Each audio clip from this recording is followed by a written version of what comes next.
요셉의 삶을 보면 참 상상 불가, 생각 밖의 역사가 계속 진행되고 있음을 우리가 생각할 수 있습니다.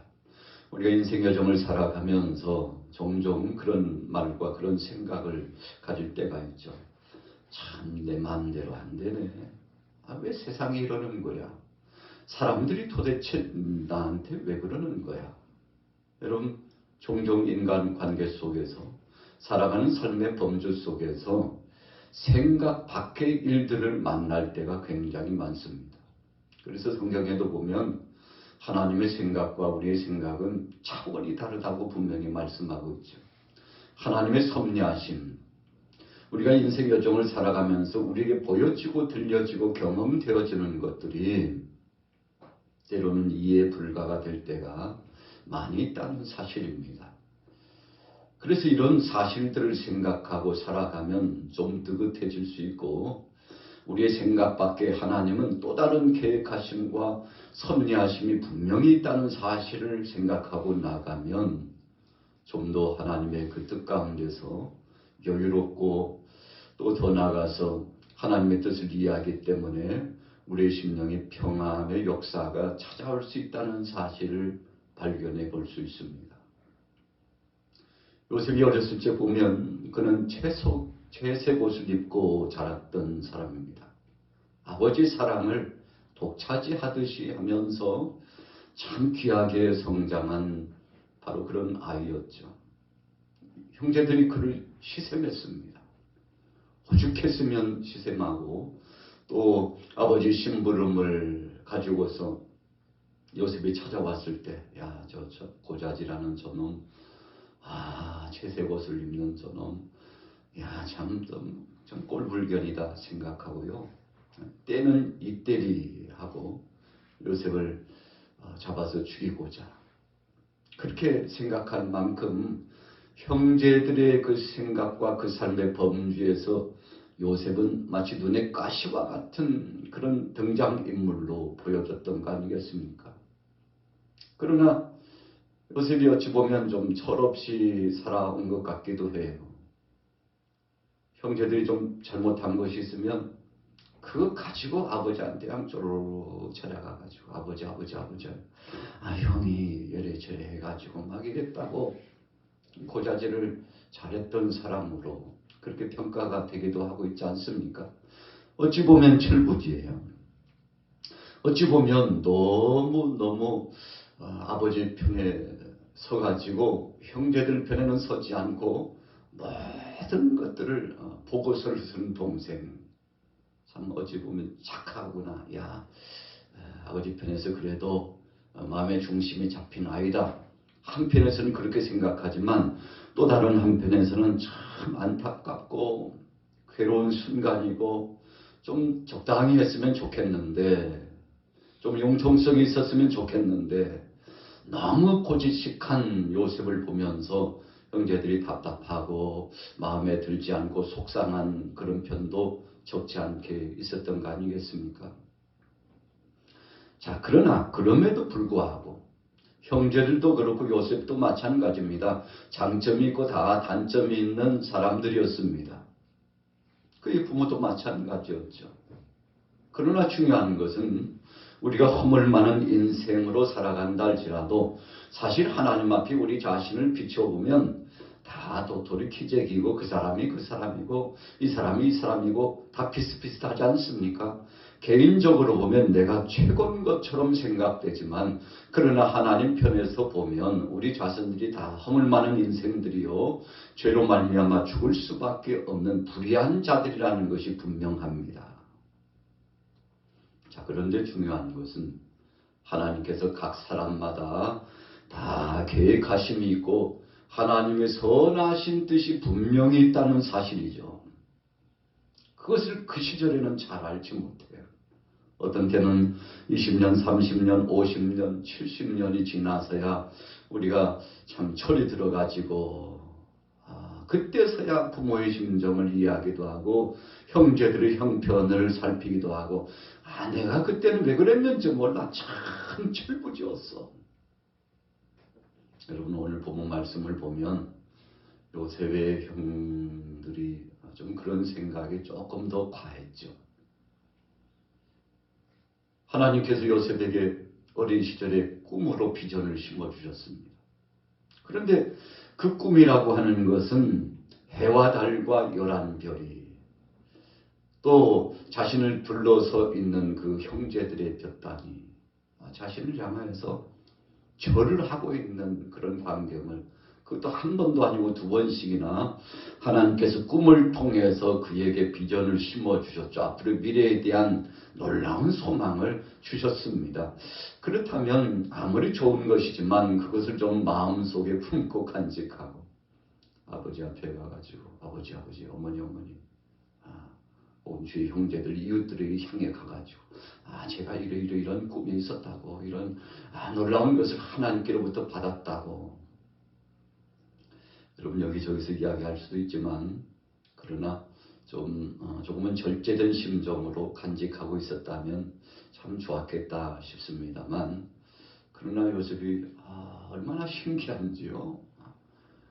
제가 이런 꿈을 꿨는데 도저히 제 생각으로는 이해 불가하고 이런저런 이야기를 하면서 반복적으로 자신의 꿈에 대한 이야기를 했지 않습니까? 아버지는 그 꿈을 마음에 두었다고 했죠. 그러나 다른 형제들과 이웃들이 그 꿈을 들었을 때에는 어떤 생각을 가졌겠습니까? 다 내 생각 같지 않냐고, 내 마음 같지 않은 것이 세상 아니겠습니까? 그런데 그 이야기를 듣는 그 순간부터 사람들의 생각이 참 갈기갈기 갈라졌어요. 그리고 행동하는 것마다, 말하는 것마다 못마땅해요. 저놈이 꿈을 이야기했잖아. 그 꿈대로 되는지 한번 볼까 하고요.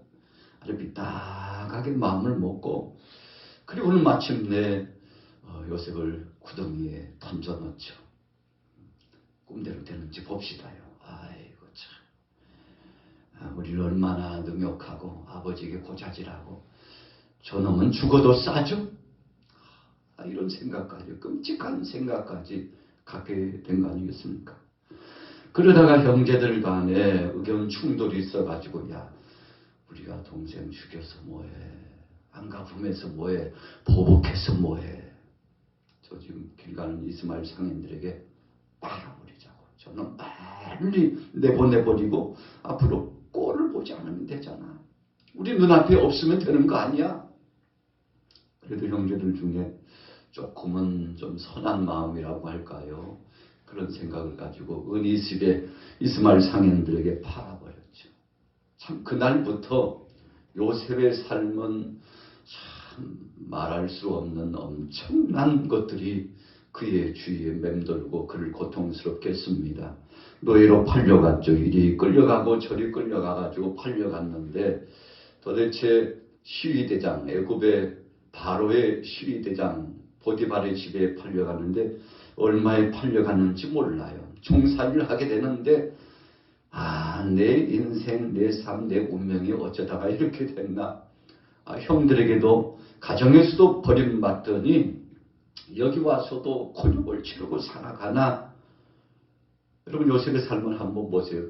그냥 단순히 한 문제로 끝나지 않잖아요. 형제들에게 뿐만 아니라 종으로 살아가면서도 보디발의 아내에게 또 모함을 받아가지고 그러지 않았는데 억울한 누명을 쓰고 주인의 여인을 넘본 사람으로 참 옥에 갇혀가지고 오늘 죽을지 내일 죽을지 모르는 위급한 상황이 그에게 닥쳐왔죠. 여러분 요셉의 삶을 보면서 우리가 생각되어지는 것이 무엇인가요? 하나님이 꿈과 비전을 주셨다 할지라도, 하나님이 약속을 주셨다 할지라도 때로는 우리가 살아가면서 이해 불가한 상황들이 닥친다는 거죠. 여러분 우리 믿음의 사람들이 참 갑갑하고 답답한 때가 언제입니까? 내가 하나님 앞에 그렇게 기도했는데, 주님 앞에 나가서 그렇게 충성했는데, 아니 하나님께서 우리 가정에 주시고 내 삶의 범주 가운데 나타내 주시는 이 삶의 행태를 보면 하나님이 어떤 때는 우리 가정 버리신 것 같아, 우리 자녀를 버리고 나를 버리신 것 같아 라고 하는 생각이 들 때가 없습니까? 여러분 없다면 어쩌면 우리 자신을 속이는 거죠. 왜 없겠습니까? 하나님 어떻게 우리 가정이 이렇게 하실 수 있냐? 욥의 가정이 그랬던 것처럼, 욥의 아내가 그랬던 것처럼, 여보 차라리 하나님 앞에 저주하고서 인생 끝나는 것이 좋지 않겠습니까? 라고 했던 것처럼, 어찌 보면요, 욥의 아내가 솔직한지도 몰라요. 그러나 욥은 그 모든 것들을 이겨나가면서 살고자 했잖아요. 그러면서 입술로 범죄하지 않고 인내하면서 정말 끈질기게 신앙의 그 노선을 철저하게 지키면서 하나님 영광 중심으로 살아갔는데, 그렇다 할지라도 우리에게 다가오는 그 질문은 우리가 뿌리칠 수 없죠. 하나님 언제입니까? 하나님 제가 20년 30년 기다렸습니다.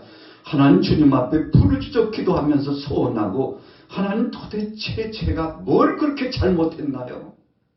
하나님 뭘 그렇게 잘못했나요? 하나님 우리 가정이 주님 앞에 뭘 그렇게 잘못했냐고 항변하면서 소리를 치면서 분한 마음을 갖고서 터져 나오는 이 분을 어찌할 수 없어가지고 속상하고 답답한 그런 예 있을 수 있죠. 자, 요셉이 옥에 갇히고요. 이제 언제 죽을지 모르는 그 위급한 상황이 있었어요. 참 힘겹고 고통스러운 상황 아닙니까? 아마도 여느 사람처럼 요셉이 마음에 빚을 품고 살았다면 아마 얼마 가지 못해서요, 그의 삶이 끝났을지도 모릅니다. 그런데 요셉에게는 감정이 있었어요. 오늘 우리가 함께 19절의 말씀을 묵상했지 않습니까? 요셉이 그들에게 이르되 두려워하지 마소서, 내가 하나님을 대신하리까. 여러분, 이 한 가지 주제입니다. 무슨 일을 당하든지 어떤 상황을 처하든지 형제들이 자신을 구덩이에 쳐놓고 그리고는 이야기하는 말을 들으니까 얼마나 엄청난 말들을 오고 가고 있는 것을 들었을 거예요. 그리고 팔려가면서도 어떻겠습니까? 그가 보디발의 집에서 그 순환을 당했을 때도, 옥에 갇혔을 때도 어떻겠습니까? 참 감당할 수 없는 시험의 무대가 찾아왔는데 그때마다 요셉의 태도를 보면요, 참 기가 막힙니다. 보디발이 요셉 청년을 경험해 보니까 보통 청년들하고는 달라요. 아니 도대체 저놈은 어떤 생각을 가지고 살아가는 거야? 여느 종 같으면은 요령도 피우고, 여느 종 같으면은 주인이 없으면은 신용을 했다가도 이제는 자기 마음대로 자기 멋대로 그렇게 행동할 법도 한데, 주인이 있으나 없으나 똑같아요. 자기에게 득이 되는 것도 아닌데 얼마나 충성하는지 왜 그랬을까요? 그에게는 분노가 없었습니다. 그에게는 자책이 없었습니다. 그에게는 탄식과 한이 맺힌 목소리도, 그런 삶도, 그런 생각도 없었습니다. 오히려 자신과는 전혀 이권과 자신과는 전혀 상관없는 것임에도 불구하고 끝까지 선대하고 충성하고 있는 모습을 보디발이 봤어요. 듣자하니까 저는 하나님을 경외하고 하나님을 신뢰하는 청년, 히브리 청년이라는 것도 알았죠. 대단한 청년이다. 남다르다고 알았어요. 어떻게 저런 마음을 가지고 살아갈까 생각하고 보니 하나님 앞에서 두렵고 떨림으로 살아가는 요셉의 모습을 보게 됩니다. 그래서 성경에 뭐라고 말씀합니까? 요셉과 함께 하신 그 하나님이 저와 함께 동행해가지고 형통의 복을 주셨는데, 바로 이 보디발의 집에 요셉 가닥에 복을 주신 거예요. 믿음의 사람 한 사람이 정말 하나님 앞에 신실한 믿음을 가지고 나가니까 그 한 사람 때문에 울타리 안에 있는 사람들이 다 복을 받았다고, 형통의 복을 누렸다고 성경은 분명히 말씀하고 있지 않습니까? 요셉은 고람대우의 신앙을 가진 겁니다. 누가 보든지 보지 않든지 눈동자와 같이 살피고 계시는 전능하신 하나님이 다 보셨고 하나님이 다 들으셨고 하나님이 그 놀라운 은혜를 가지고서 함께 임재하고 계시기 때문에 어떤 상황 속에서도 감사하고 그래서요 그의 마음이 흔들리지 않았던 거예요. 형들에게 버림을 받고 또 주위에 정말 충성하고 신뢰했던 사람에게 버림받았잖아요. 보디발에게 버림받고 그의 아내에게 요셉이 한 것이 있다면 충성한 죄밖에 더 있습니까? 얼마나 그 가정을 위해서 그 집안을 위해서 선대했는데 돌아오는 것이라고 하는 것은 배신감밖에 없었죠. 그래서 안에서도 배신당하고 밖에서도 배신당하고 가는 곳곳마다 참 그 엄청난 것들이 그를 애워쌌는데 불같은 것이 그런데 성경이 말씀하는 것처럼 불이 너를 사르지 않고 물이 너를 침몰치 않으리라. 여러분 요셉은 하나님을 경외하고 신뢰했습니다. 그 하나님이 알고 계시기 때문에 그 하나님은 내게 약속하신 말을 한 번도 흔들리지 않고 반드시 지켜주실 분이기 때문에 이 믿음을 가지고 나가니까요. 모든 사람들이 행하는 것이 용서가 되고 사랑하게 되고 그것을 포용하고 품을 수 있는 여유로움이 생기게 되고 여러분 그러니까 뭔가 어떤 사물을 바라보는 그 범주의 위에 있고 높은 창공에 있는 것은요 초월적인 생각과 또 초월적인 역사를 진행할 수 있는 거 아니겠습니까? 멀리서 바라보고 있는 거예요. 그런 관점을 뭐라고 표현합니까? 하나님의 섭리적인 관점에서 바라봤다고 하는 것인데 오늘 요셉이 그 모진 고통과 고난의 승잔을 이기고 오늘 형제들이요 아버지가 이제 소천하시고 나니까 두려움이 급 찾아왔어요. 이야 그래도 아버님이 계실 때니까 우리를 살려두었지 아버님이 소천하셨는데 우리 이제 죽은 목숨이다 생각하고요.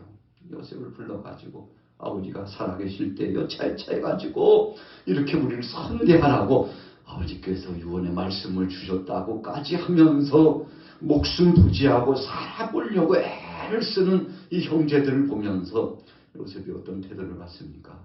측은지심이 몰려와요. 눈물을 흘려요. 안타까워합니다. 참 어쩌다가 저런 마음을 가졌을까? 그러면서도 하나님의 섭리적인 말씀을 선포하지 않습니까? 자, 20절 말씀 21절까지 같이 읽어봅니다. 시작.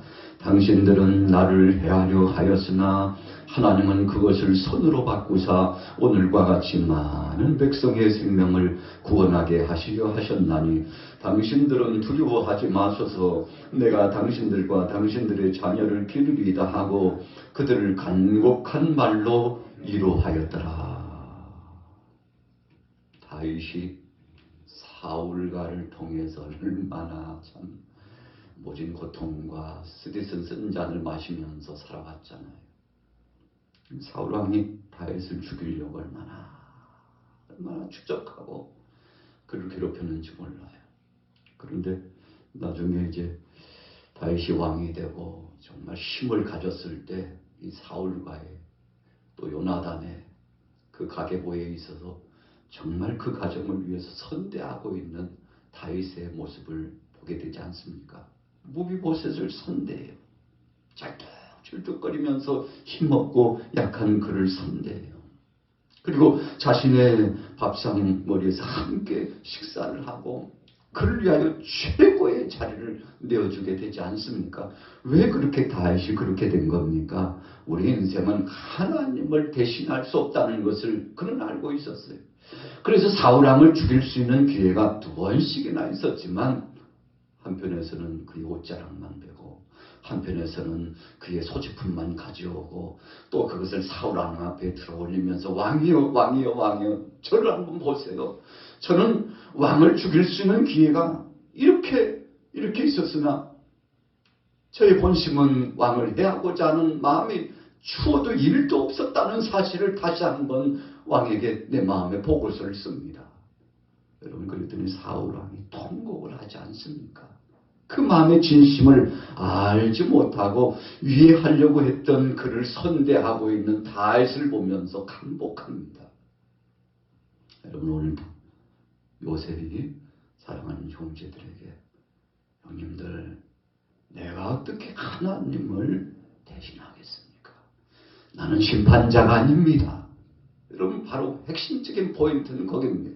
우리가 보복하려고 하고 우리가 힘써 완력을 가지고 문제를 해결하려고 하고 이 모양 저 모양 곤모술수를 써가지고 그 상황을 모면하려고 하면 할수록 실타래가 엉켜버리고 거물줄이 엉킨 것처럼 자꾸만 꼬이고 그래서 더 엉켜버리는 정말 극난한 고난의 때와 고통의 때를 맞이하는 것입니다. 그러나 내가 아니고 하나님이 하시리라고 하나님 앞에 맡기면 언제부턴가 참 신기하네. 주님 앞에 맡겼더니 내 마음이 왜 이렇게 평안한지, 주님에게 맡겼더니 왠지 한쪽 편부터 풀려져 나가고 회복된다는 사실을 우리가 절감하게 되지 않습니까? 그래서 오늘 19절의 말씀은 우리가 하나님을 대신하려고 하는 순간 엉켜지지만, 그러나 하나님이 하신 일을 월권하지 않고 주님 앞에 맡기면 나도 모르는 사이에, 우리도 모르는 사이에 여기저기에서 하나님의 은혜의 역사가 도래하고 회복의 은혜가 나타난다는 사실을 체험케 되려 하는 것이죠. 오늘 하루를 살아가시면서 오늘 본문 말씀, 귀한 말씀을 묵상하고, 주님, 혹시라도 내가 말로, 주님, 혹시라도 내 행동 거지 언행 심사가, 내 마음에 이 못된 심보가 하나님을 대신하려고 하는 것이 있었다면 용서해 주옵소서.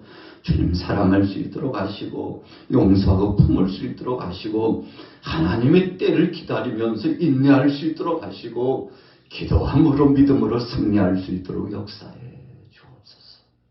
여러분, 이 마음을 가지면 우리는 요셉처럼 성공적인 삶을 살아갈 수 있습니다. 요셉의 승리의 비결은 무엇이었습니까?